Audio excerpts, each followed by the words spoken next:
Basi tusonge mbele, ikiwa DJ Hero mitamboni tena kama kawa, nikiwa nakuja tena na mashine nyingine matata zaidi, ikiwa hii zaidi ya Funiko Babla ndani ya 2019. DJ Hero kama kawa, baada ya kukaa kimya tena, sema leo nakuja na mashine nyingine matata zaidi. Hii ni mashine mzee ambayo si mchezo. Ukisikia vita mzee imelala hapa. Akiwa DJ Hero mitamboni kama kawa, basi kwa 0742 140135, ikiwa nakuja tena na mashine nzito zile karikali za Kichina, mashine yenye kupiga mkono mfano hakuna, si mchezo babla. Ikiwa katika sehemu ya kwanza, basi tunakwenda kwanza mashine hii wanaambiwa shonaga damu na maji zikichanganyikana, ni katika vita vikali. Bwana, hizi ni mashine zile tata zaidi, zile dead zaidi, basi zinaletwa na DJ Hero mzima. Huu ni mwaka wa kihistoria, si mchezo. Bila kusahau niko na wazamini wengi sana, bila kumsahau bwana demu ule mzali wana Mr. Pauline Kevin pale pande za Kenya, wanaita Novoland The Eagle Flag. Cheki mambo hayo, tende samamba katika sehemu ya kwanza hii hapa. Emu tuingia leo katika mji mmoja China huko zamani za kale, wanambo before Christ, wanaita BC, miaka 220 huko. Tunaona kuna bwana mmoja anatengeneza boti fulani dogo. Huyo anaonekana ni mzee mmoja ameenda eji sana, mwenye miaka mingi mno. Sura yake hatujaiona zaidi. Atengeneza aina fulani ya boti, alafu kuna mtoto mmoja akanaimba wimbo fulani mzuri sana.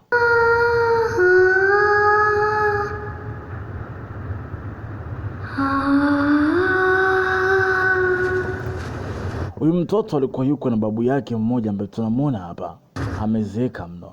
Yule mzee alimpatia kitu fulani, akimkabidhi kitiki kipeleke mahali.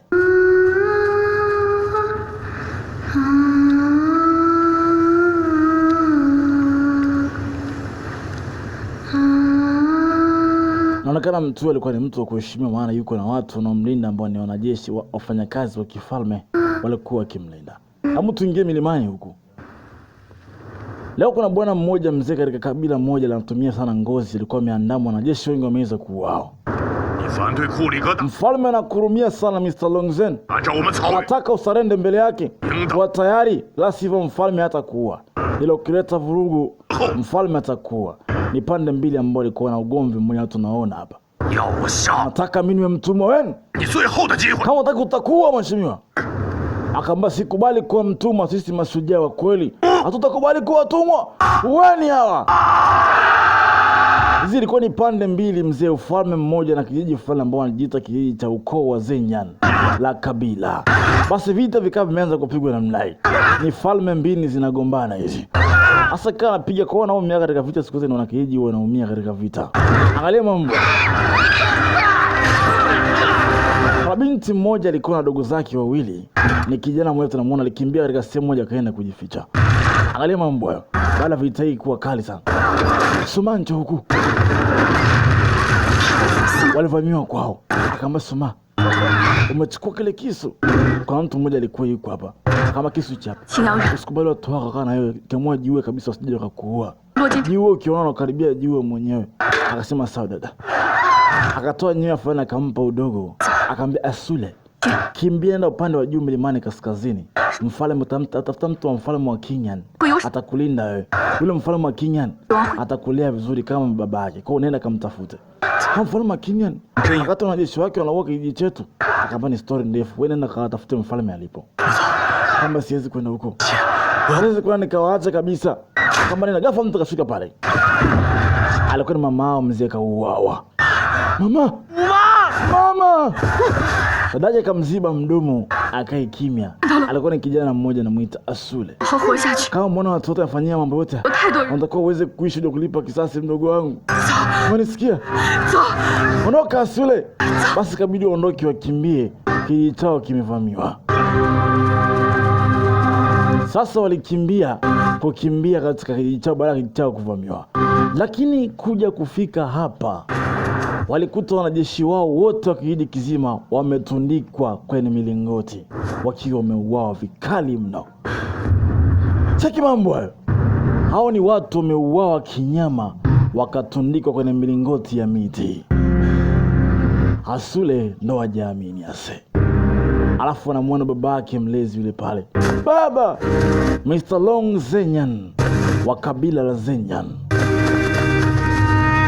Wakamkuta mzee kapigwa kabisa mshale wa kwenye paji la uso. Ameuawa kikatili mno. Baba! Ilibidi wamshushe chini baba yao. Kauawa mno. Kumbuka ni mwanzo tumeanza ndio mashine imekuwa ya moto namna hii. Si mchezo. Baba, Long Zenyan ameuawa. Lakini kumbe alikuwa sio mmoja, ni wanakijiji wote walikuja kushangaa waume zao walivyouawa kikatili na jeshi la ufalme wa Kinyan waliovamia kijiji chao. Angalia mambo. Wakawa wanalia mno. Baba! Asule ambaye ni kijana pekee wa kwenye kijiji hicho, aliona babake anavaa pete fulani ambayo pete ya kujua ni nini, ila alichukua kama sehemu ya urisi ya kumbukumbu babake huyo.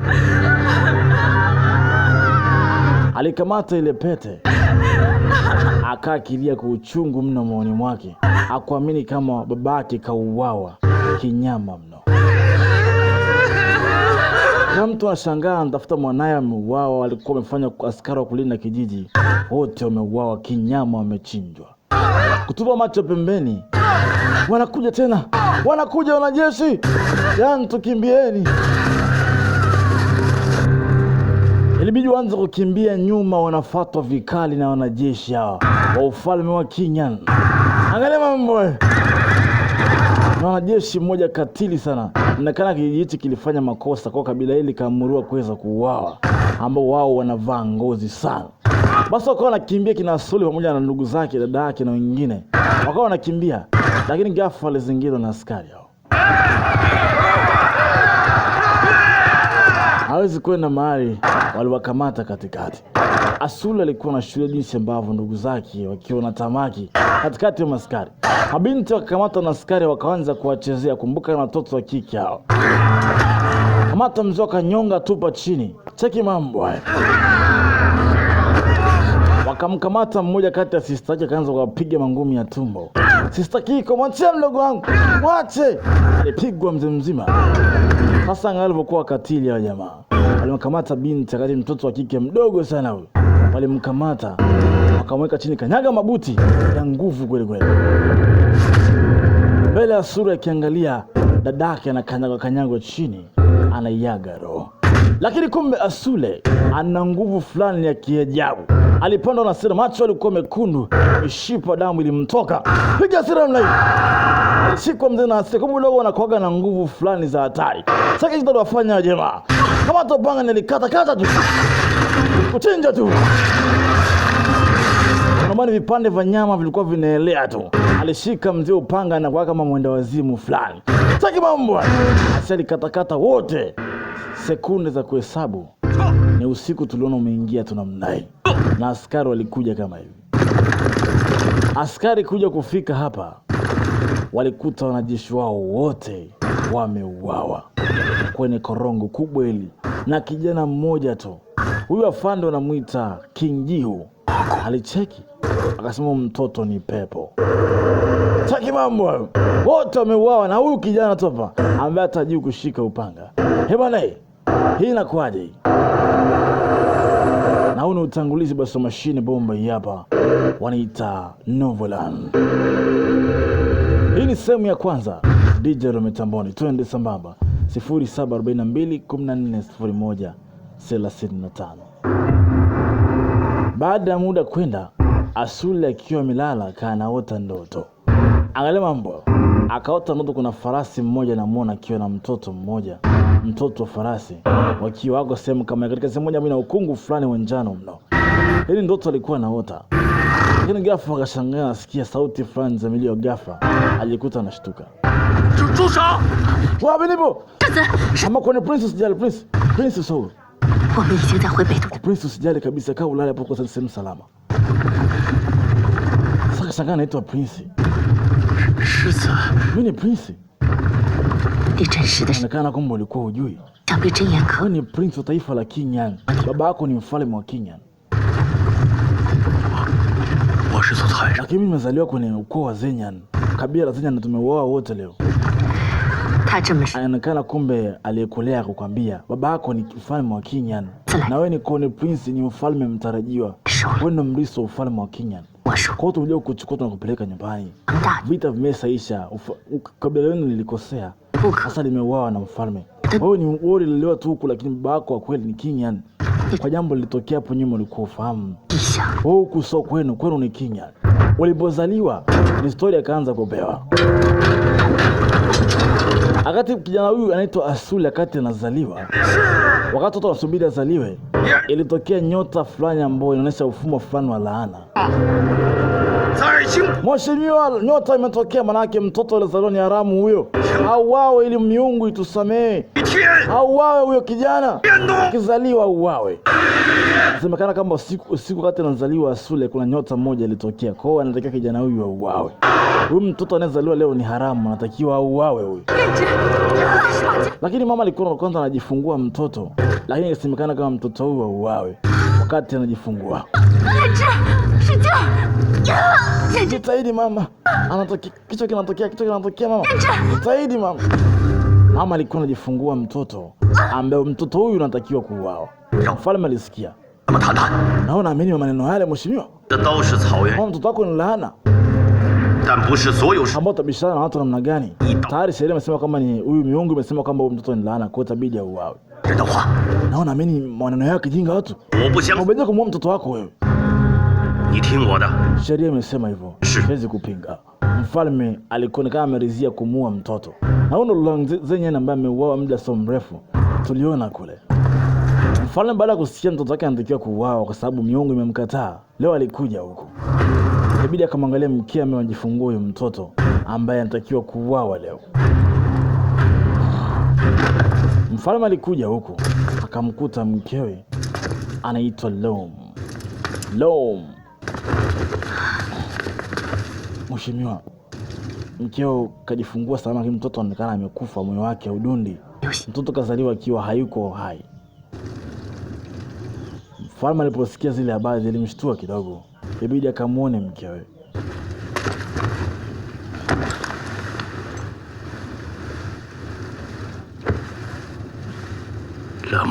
Lemo, mke wangu. Huyu mtoto Mungu alitubariki naye anatakiwa uawe, ameshakufa tayari. Mungu anataka kumchukua tena huyu mtoto, hajapenda kutupea mtoto huyu. Wale wa mtu amguse mtoto wangu. Mguse mtoto wangu mtu aone. Mama aligoma mtu asimguse mtoto wake. Mfalme aliona kile kitendo, lakini alishindwa namna kumsaidia mke wake, alikuwa hana.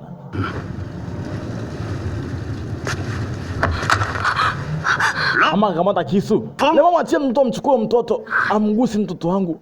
Mtoto wangu sio pepo, mtoto wangu nimemzaa mwenyewe. Usimuite pepo mtoto wangu. Na kuna mtu kumchukua nikiwa hai hapa. Lakini miungu inatakiwa ameshakufa huyo mtoto. Amezaliwa akiwa amekufa mke wangu. Wakabidhi tu. Ameshakufa mwanao.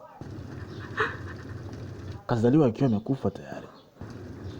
Licha kwamba alitakiwa kuoa hata kama angekuwa hai, ila mtoto wake alikuwa amekufa. Mama alisema nataka nimpe ziwa mwanangu anyonye.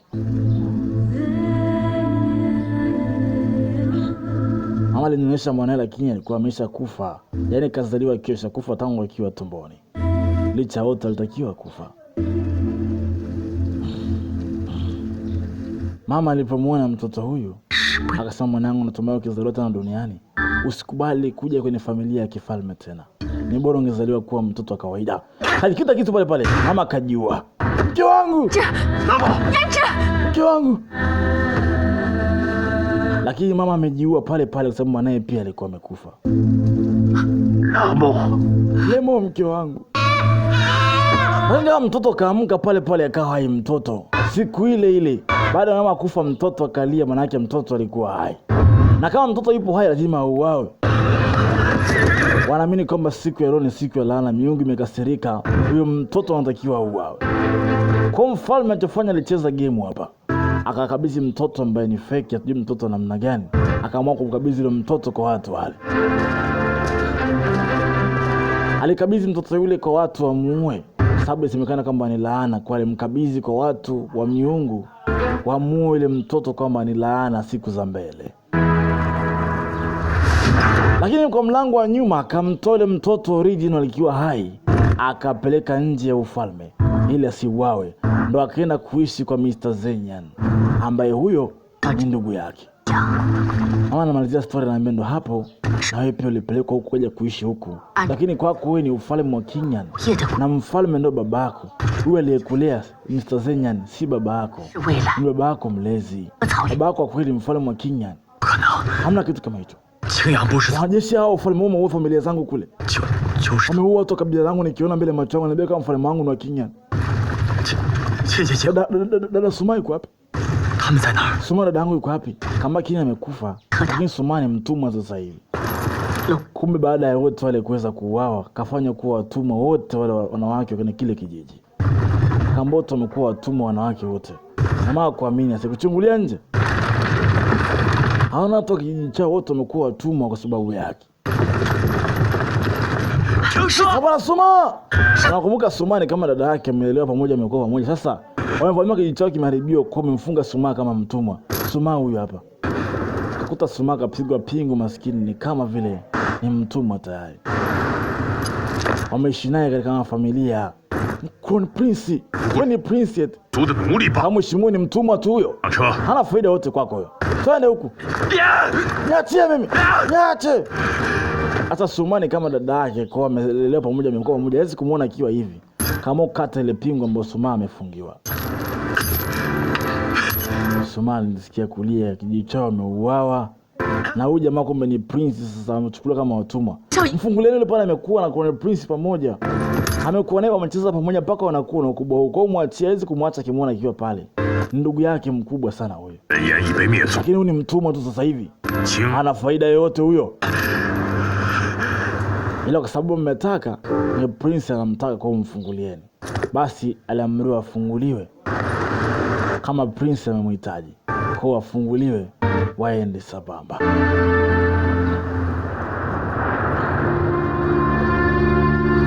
Basi safari yao kutoka kijiji chao cha Zenyan, tangu kijiji chao kiweze kuteketezwa, leo walikuwa wanarudi kwenye ufalme wa Qingyan, ambaye mfalme alituma watu wao waweze kuuawa kijiji chao. Sijui kwa sababu gani, nasemekana kama walivunja sheria kijiji chao hicho. Bwana alimcheki Suma. Suma, sasa maana mmeumizwa wote kwa sababu yangu. Basi tuingie katika ufalme wa Qingyan. Huu ni ufalme mkubwa ambao ni imara kweli kweli. Tuingie kwa Qingyan. Huu ni ufalme mmoja ambao ni mkubwa sana. Haya, unamilikiwa na Mr. Qingyan, ufalme wa Qingyan. Basi baada ya ushindi mkubwa wa kuweza kufanya uvamizi kwenye kile kijiji, na walikuwa wanaingia wanapokelewa kwa ushindi mkubwa na mfalme mwenyewe yule pale.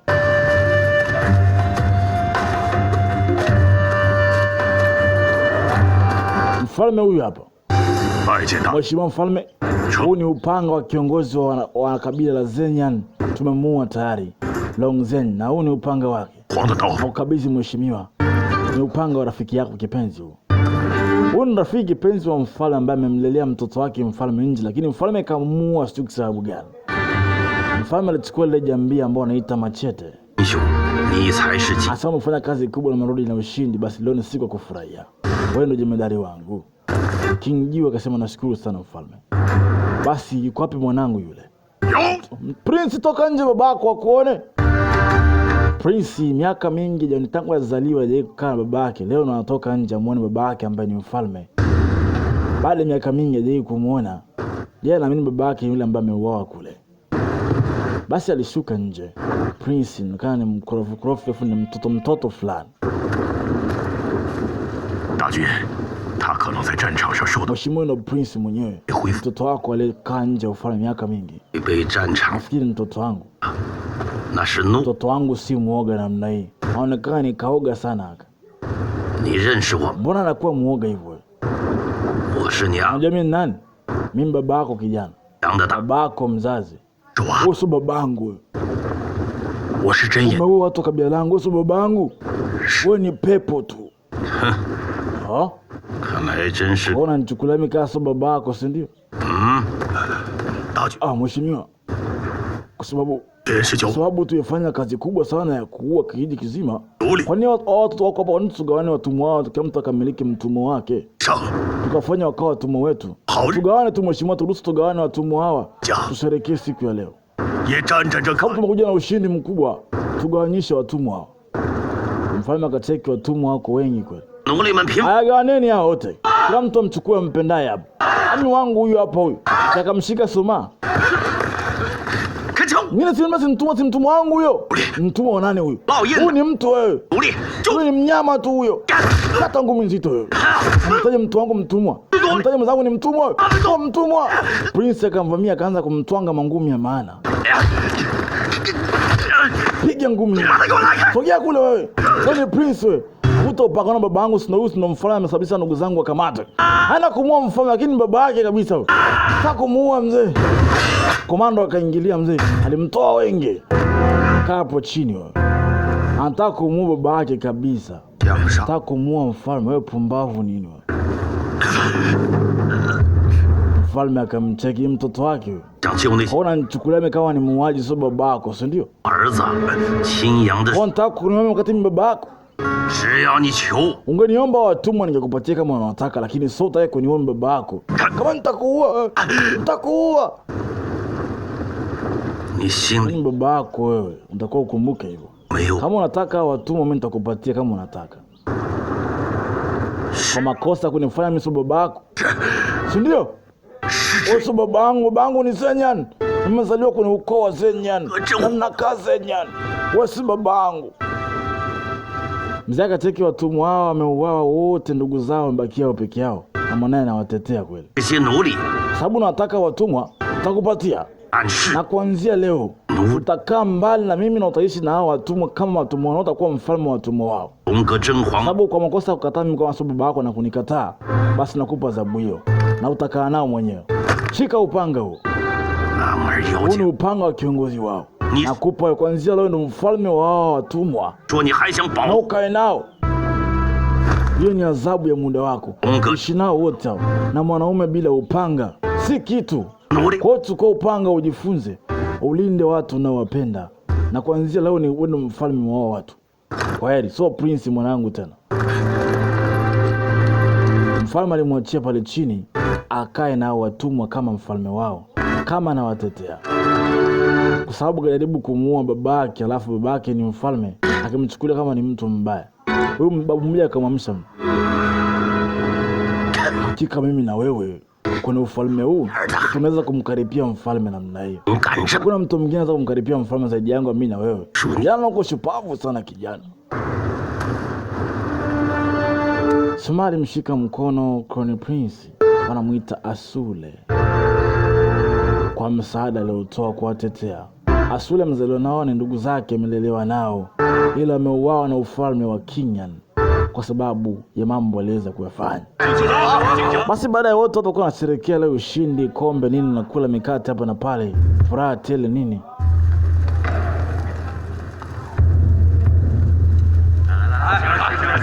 Basi wakawa na enjoy kweli leo. Jamani, leo ni furaha sana baada ya ushindi mliopata ya kuweza kuliua kabila zima la Zenyan. Basi leo ni furaha sana kujumuika nanyi nyote. Lakini mfalme tumeweza kuweka wote chini. Kwa nini tusimchague Crown Prince mwingine? Kwa sababu Crown Prince yule amempa kazi ya kuwa na kiongozi wa wale watumwa. Hamna haja kuchagua Crown Prince. Sheria mababu inasema atakayerithi ufalme ni mtoto wa mwisho wa ufalme. Na yule mtoto wangu wa mwisho kwa ndo mmiliki wa ufalme. Yule pale ni mtoto mdogo, kwa bado hajana na utambuzi fulani kwenye akili. Kwa hiyo nitamwacha kwa muda kule kama sehemu ya adhabu, lakini baadaye huyu ndo mrithi wa ufalme na hakuna kupinga. Yule ni simba wangu mdogo bana, namwamini sana. Lakini mheshimiwa, umesema atakuwa mfalme wa wale watumwa. Kwa nini Asule hawezi kuwa namna hiyo? Maana semekana kati anazaliwa alikuwa na itilafu kidogo, nyota alitokea nyota ya laana. Nasikia kama mtoto huyo ataweza kuishi muda mrefu. Kwa hiyo uchague Crown Prince mwingine mfalme. Ana kaka zake wanne wakubwa zake. Kwa nini usichague wakubwa hawa wakawa maprince, wakawa walinzi wa ufalme kuliko ule mtoto mdogo kule na ni mgonjwa? Mfalme akaona unampinga huyo. Naonekana nyie mnamtaka prince wenu mchague wenyewe. Wakati sheria inasema kwamba wa mwisho ndo amiliki ufalme. Sheria inasema wa mwisho ndo amiliki mfalme. Kwa nini mnataka kupingana na amri yenu? Mfalme alitoka ongea nao kibabe zaidi. Mimi ndo mfalme wa Qingyan na mtoto wangu wa mwisho ndo mmiliki wa ufalme. Na kama nitabaki kuwa hai, hakuna mtu kubadilisha sheria ya Qingyan. Mfalme ni mmoja tu, ni mtoto wa mwisho kuzaliwa. So wakubwa hawa. Na mrithi wa ufalme ni mtoto wa mwisho, tabaki kuwa vile vile. Hiyo ni historia mababu na mababu na karne imetumika. Na kama nitakuwa hai, hakuna kumpinga Asule kuwa mfalme. Asule ndo mfalme mtarajiwa, sababu ni mtoto wangu wa mwisho. Na amruhusi mtu kupinga tena kuanzia leo. Iwe mara ya mwisho mtu kutaja tena jina la Crown Prince hapa. Mwanangu nilimchagua ni huyo huyo. Huyo atakayeangaza juu Qingyan. Ng'are kila mahali popote duniani wataiona kupitia Qingyan. Mfalme wa Qingyan na mtoto wa mwisho kama babu anavyosema. Wa mwisho ndo anarithi ufalme. Sasa mtu mwingine tena. Na atakayesubutu kuleta habari hizi hatosamehewa tena. Ndio mheshimiwa mfalme. Kwa kumbe huyu Asule ndo mmiliki wa ufalme. Huyu Asule hapa. Okay basi mama, vaa nguo hizi. Asule, vaa hizi nguo, hizo zimechanika sana. Katika purukushana machanachana hizo nguo sana. Hizi zimetengenezwa na dada yangu. Akamba ndio vaa. Amebaki tu na Soma, dada yake mmoja ameshakufa. Amebaki na Soma tu. Soma ilibidi amvalishe nguo, huyu ni kama kakake ambaye amekuwa pamoja paka utu uzima.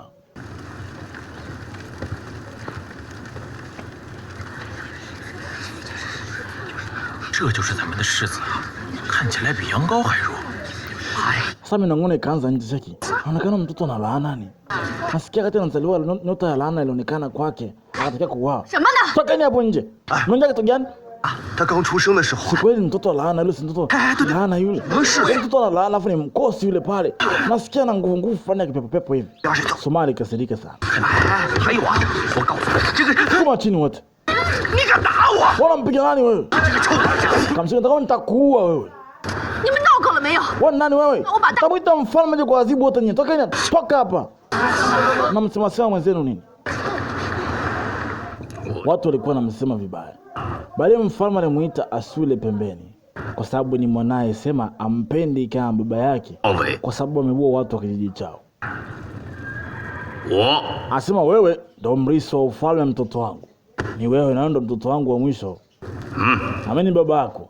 Ambete hiyo mkia wa simba huo. Unaita mkia wa leopard. Babake alichukua mkia anataka kumkabidhi mwanae leo. Wewe kama mtoto wangu wa mwisho ambaye ulikuwa nje ya ufalme, sheria mababu inasema kwamba wewe unatakiwa kumiliki ufalme. Na wewe ndo mteule uliyechaguliwa kumiliki ufalme. Na kama umesikia maneno haya, future nzima na maisha ya baadaye ya taifa la Qingyan yanakutegemea wewe. Na wewe ndo mfalme wao mpya Asule. Unajua kwa nini nilikupa jina la Asule? Kwa sababu ya kuishi muda mrefu. Ndio wanga kuita kuishi muda mrefu.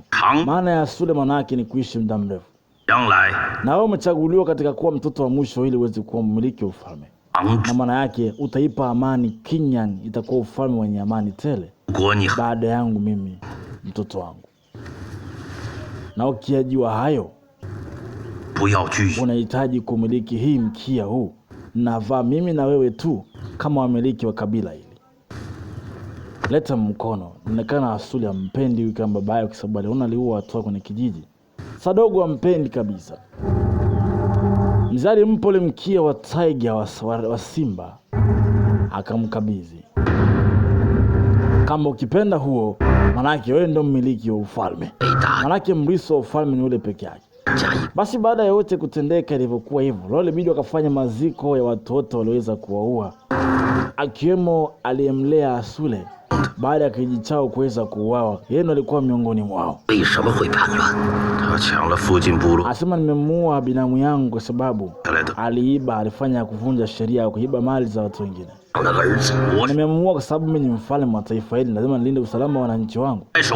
Hata kama kamlea mtoto wangu, kwa hiyo nimemuua na kijiji chake kwa sababu walifanya uasi. Mbona hakutakiwa kumuua? Akaambia aligoma kusarenda. Aligoma kusarenda, lakini unamjua yule mtu ni mtu mkorofi. Hawezi kusarenda. Alipokataa kusarenda mbele za wanajeshi wangu, ni amri yangu nimuue. Wacha leo tuomboleze kwa sababu alikuwa ni kama binamu yangu. Hata hivyo amemlea mtoto wangu kama baba yake. Mimi kama amemlea mtoto wangu inabidi nihudhurie mazishi yake, japo kwa mbali tu nione akizikwa. Alinilelea mtoto wangu, amekuwa mpaka mtu mzima, kwa hiyo inabidi pia nimpe heshima zake za mwisho pia. Licha ya yote yeye ndo alivuruga kila kitu. Kwa libidi ni muwe na kijiji chake mara kupora mali za wananchi. Kama lakini kutakiwa kumuua kikatili na mnaweni binamu yako. Huku maziko akiwa yanaendelea, huku wao wanapiga story kwa upande wa pembeni wakiongelea. Asema libidi tu ni muue. Kama kupata kumuua mheshimiwa ni kama ndugu yako vile. Wanavomjua yule hawezi kubali kusarenda. Kama namjua lakini ningempa nafasi. Kama nilimpa nafasi. Nilimpa nafasi.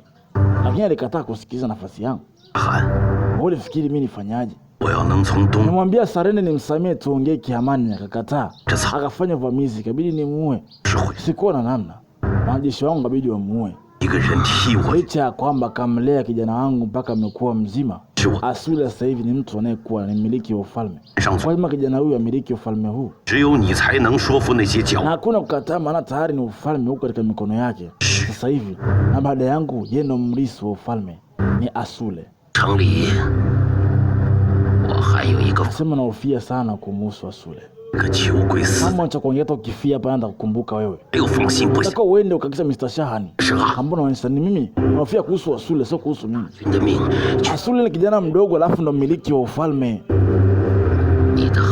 Kijana mdogo alafu ndo mmiliki wa ufalme, mwategemea atakwenda kuaje? Hana hata walinzi wa kumlinda. Kaka zake wakubwa na roho mbaya watamuua. Tafutia mtu wa kumfundisha. Basi natafuta mtu wa kumlinda na kumfundisha. Tafuta mtu wa kumlinda na kumfundisha mashurati. Asule awe mtu mzima, awe anaweza kujilinda. Kumleta Asule hapo ni mpole mbele kaka zake ni sawa na kondoo kwenye zizi la mbwa mwitu. Basi nitamtafutia walimu wamfundishe upanga. Fundisha kujilinda mtoto wako, ajue kujilinda huyu. Ni mpole mno. Babu alimuonya sana, hata Mr. Shahan alimuonya sana. Kaambia nakuonya kwa sababu mimi najua yanayojiri katika ufalme. Mimi kama ni kiongozi wa kidini hapa, ufanye hivyo. Mtafutie watu wa kumlinda Asule na kumfundisha kupiga panga. Basi baada ya pale alitafuta mtu mmoja kumfundisha Asule kutumia upanga, maana yake Asule hajui kupigana. Kijana, unajua kwa nini binadamu wanaume tunaishi kupitia upanga? Kwa sababu maisha yetu sisi yanakaa ncha tatu za upanga mbele. Na kwa maana hiyo lazima mwanaume ujue kutumia upanga. Unaweza kuniambia kwa nini uko kujifunza upanga? Unaweza kuniambia kwa nini? Kama kwa sababu ni kupambana na kuweza kuwalinda watu. Ndio ninavyotumia namna hii. Ndugu zangu wameuawa kwenye kijiji, ningekuwa najua kutumia upanga, wasingeweza kuuawa. Basi upanga tunajifunza kwa ajili ya kuua watu, sio kitu kingine. Akaambia ndio. Baada ya pale alitafuta vijana wawili ambao wataungana naye. Hao watakuwa ndugu zake kamili kabisa wa kumlinda kabisa. Kijana wanamuita Asule. Walileta vijana wawili ambao watamlinda Asule kila endapo kama wasaidizi wake, wakaunganisha damu. Mimi niko tayari kumtumikia mheshimiwa kwa kifo na maisha. Wakala kiapo namna hii katika maisha haya. Watamlinda Asule na kumfundisha kutumia upanga mpaka basi wakaunganisha nguvu namna hii. Ndio picha imeanza namna hiyo, safari inaanza nzima. Akana mimi pia nitakuwa na ninyi. Basi asubuhi na mapema Asule akaanza kufundishwa kutumia upanga. Alikuwa juu kupiga panga. Kijana mdogo alafu muoga miaka 19 tu. Babu akana angalia akaona huyo mtoto.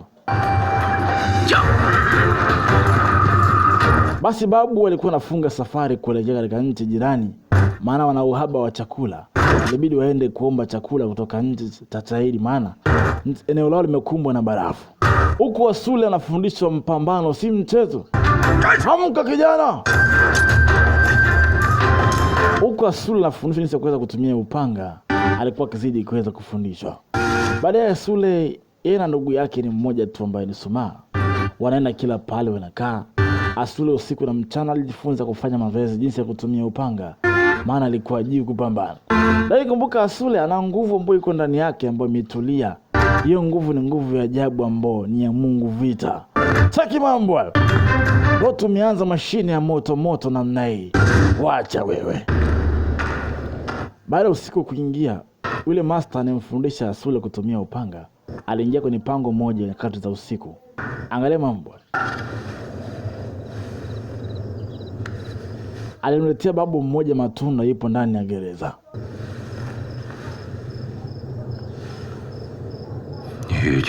Mheshimiwa Mriso wa ufalme amesha kuja. Yupo tayari. Asule amekuja. Ni yule ambaye amefichwa kwenye kijiji cha Zenyan. Amerudishwa. Akaambia amerudi leo mheshimiwa. Basi mleta aje kuniona. Hapana mheshimiwa. Siwezi kufanya hivyo, mfalme akijua kama nikimleta hapa kuja kukuona itakuwa ni kesi kubwa kwa upande wangu. Nataka kumuona tu, sitamzuru. Mlete kijana nije kumuona, sitamzuru. Wewe niletee tu Asule nimuone. Huyu mzee alitaka kumuona Asule. Basi baada ya muda kuisha kwenda, Asule alikuwa anafuga panya wake mmoja anayemuita Badai. Badai anafuga panya fulani kadogo dogo tu. Badai! Rudi huko Badai! Badai! Akana mfuata yule panya wake. Panya akaingia kwenye gereza ambayo yuko yule babu mmoja ambaye kwa huku ndani anataka kumuona Asule. Asule kucheka akaona kama vile ni chumba fulani kimefungwa na mnyororo. Sasa kujua kama ni gereza hili. Yeye akaona panya yake ameingia, akafungua, akaingia ndani. Badai akaingia ndani ile gereza.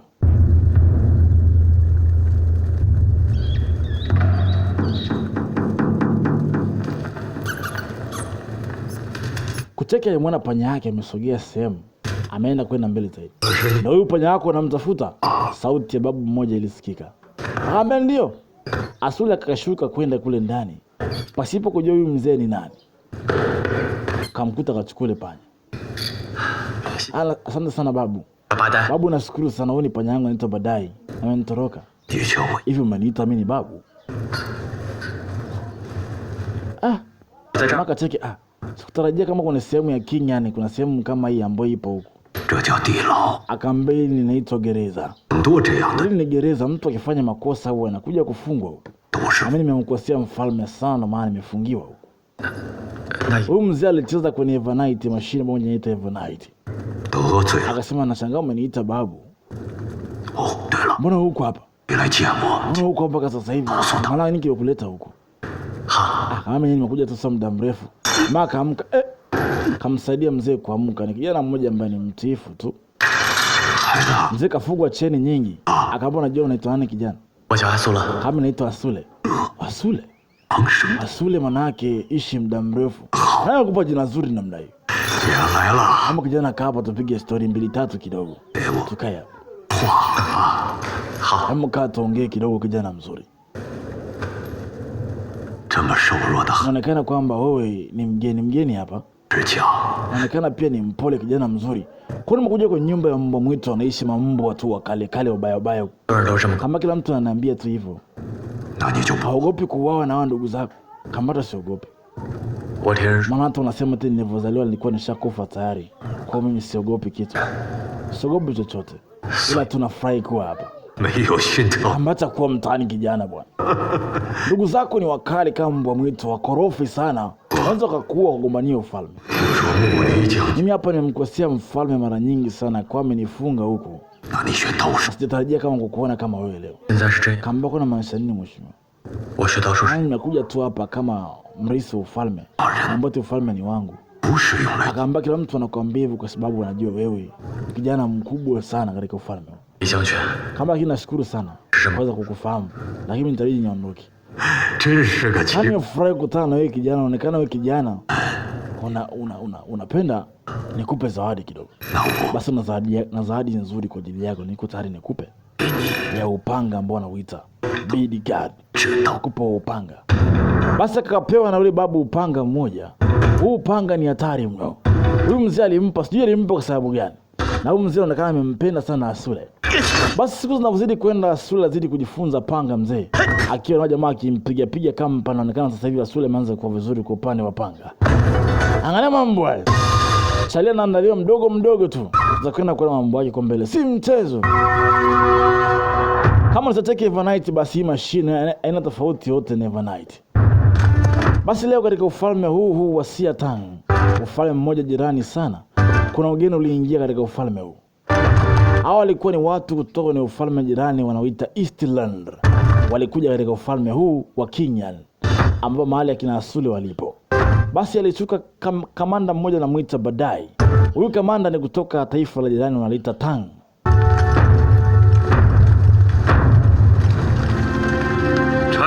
Mheshimiwa anaitwa General Tang kutoka Taoba katika mji wa Tang. Siaka Tang kutoka Eastland. Na msalimu mfalme wa Kinyan. Anaitwa General Toba.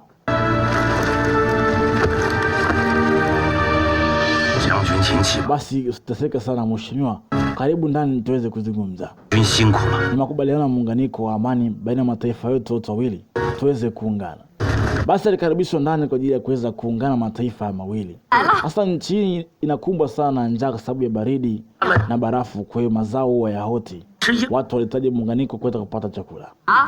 Basi wakati wa jioni Asule alikaribishwa na mzee mmoja anaitwa Mr. Shaham. Ambaye kijana wangu nakupendaga sana tu hapo. Kama shimo kuleni. Nasikia kuna ngano zimeletwa na watu kutoka taifa la Tang huko Eastland. Watu na basi na mimi siwapendaga watu wa Eastland kabisa. Lakini tuleni maana mtuletee chakula tule tu. Kule kuna malisho kabisa. Ila kwetu kwa sababu ya barafu tuwezi kulima mazao kwa sababu barafu imekuwa nyingi. Inabidi tutegemee msaada kutoka nje. Nasikia magunia 100,000 yameletwa ya chakula kutoka Eastland. Nasikia General Taoba kaleta kusudi tuungane nao tu watu wa amani. Tudumishe amani na upendo. Kuungana kwa mataifa mawili ni kitu kikubwa sana. Mfalme akasema nataka tuungane. Maniletea magunia 100,000 ya chakula, hakika hao ni ukombozi mkubwa kwa taifa langu. Kwa nini wakatae nyie kama ndugu zangu? Taifa langu hatuwezi kuotesha mazao sababu kuna barafu. Kwa kupitia msaada wenu nitafika mbali sana kimaisha. Yeye kupe zawadi gani? Kama mheshimiwa sihitaji zawadi yoyote. Ila kwa sababu yetu maletea hii kama msaada. Pia si hatutaji zawadi, hatutaji zawadi ya maana kutoka kwenu. Ila tunahitaji tu muunganiko mmoja mzuri sana wa ndoa. Tupatie prince aje kuishi na sisi, pia tunaomba farasi 1,000 tu. Na jeshi la waenda kwa farasi 1,000. Ukipatia tu hao mheshimiwa, na mtupatie prince mmoja aende kuoa katika taifa letu. Huo ndio muungano mzuri utakuwa katika taifa letu sisi na nyie. Na hapo amani itadumu milele mheshimiwa. Kwa nitaji tuweze kuungana pamoja. Unataka prince? Na kuomba tupatie prince mmoja akamuoe binti yetu wa taifa letu, kuweka mawiano wa kirafiki na ndugu wa kweli. Prince amba ndio mheshimiwa. Tupatia prince mmoja tukaenda naye kumfungisha ndoa kule kwetu. Tutakuwa tumeungana kuwa ndugu kabisa, ndugu wa damu kabisa. Sababu mimi na sila nyetu kwa tuna wadui mkubwa miaka mingi. Wadui wetu tutakuwa wameisha baada ya kufungisha ndoa baina ya huku na huku. Unamtaka mchukue prince huko kwa kama mtumwa? Nafasi kama mtumwa si ndio? Kama sio mateka wala sio mtumwa. Katika hali ya kuboresha undugu mheshimiwa. Sababu binti kutoka kwetu akiolewa na mwanaume kutoka kwenu, huo ndio muunganiko wa kweli na wa amani, tutakuwa tuna ugomvi tena sisi na nyie. Na kwa maana hiyo, Nitachagua mprinsi mmoja atakayekwenda kule kwetu, nataka nimchague mwenyewe mheshimiwa. Ili tukiweza kuungana itakuwa ni kitu kikubwa kwa taifa letu mawili, tutakuwa tuna undugu mkubwa. Na mheshimiwa, kubali maombi yetu haya. Haya ni maombi tunataka kutoa kwetu mheshimiwa, tunaomba tuungane na nyie kwa urafiki mwema. Mfalme akawaza kweli, na hii ilikuwa ni sehemu ya kwanza. Tutana katika sehemu ya pili katika mashine moja matata. Kama ulishaiona Evernight mzee, hiyo matuletea nyingine yake. Novoland akiwa ni DJ Mitamboni kama kawa. Twende sambamba zaidi.